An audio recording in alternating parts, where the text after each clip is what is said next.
வணக்கம் நண்பர்களே, இன்னைக்கு பேசக்கூடிய டாபிக் பாத்தீங்கன்னா ஒபிசிட்டி, உடல் பருமன். அதாவது நிறைய பேருக்கு உடல் பருமன் வரதுக்கு காரணம் ஆரம்ப காலத்துல இருந்து குழந்தைங்கள்ல இருந்து தண்ணி கம்மியா குடிக்கிறது தான் காரணம். தண்ணி கம்மியா குடிச்சா உறுப்புகளுடைய வேலைப்பாடு குறைஞ்சிரும், அசிடிட்டி ஜாஸ்தி ஆகும். அதுக்கப்புறம் தான் ஒபிசிட்டியே வரும். நேரம் கண்ட நேரத்துல படுக்கிறது, நேரம் கண்ட நேரத்துல தூங்குறது, நேரம் கண்ட நேரத்துல எந்திரிக்கிறது, நேரம் கண்ட நேரத்துல சாப்பிடுறது. நல்லா மெல்லிசா இருக்கும்போது எல்லாம் செஞ்சிருவோம்.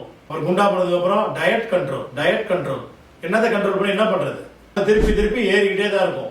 நீங்க உங்களுடைய செரிமானத்தை சரி பண்ணாம எந்த ஒரு பிரச்சனையும் சரி பண்ண முடியாது. செரிமானம் சரியானா ஆட்டோமேட்டிக்கா உடம்பை குறைச்சிடும். செரிமானத்தை சரி பண்றதுக்கு உண்டான வழிகளை சொல்லித்தரேன்.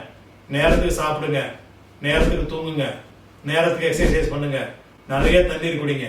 தண்ணீரை கொப்பளிச்சு குடிக்கும் போது உடம்புக்கு தேவையான அனைத்து சத்தையும் அது டைஜஸ்ட் பண்றதுக்கு உறுதுணையா இருக்கும். ஒபிசிட்டிக்கு அழகா சரி பண்ண முடியும். எங்களை தொடர்பு கொள்ளுங்க. நன்றி, வணக்கம்.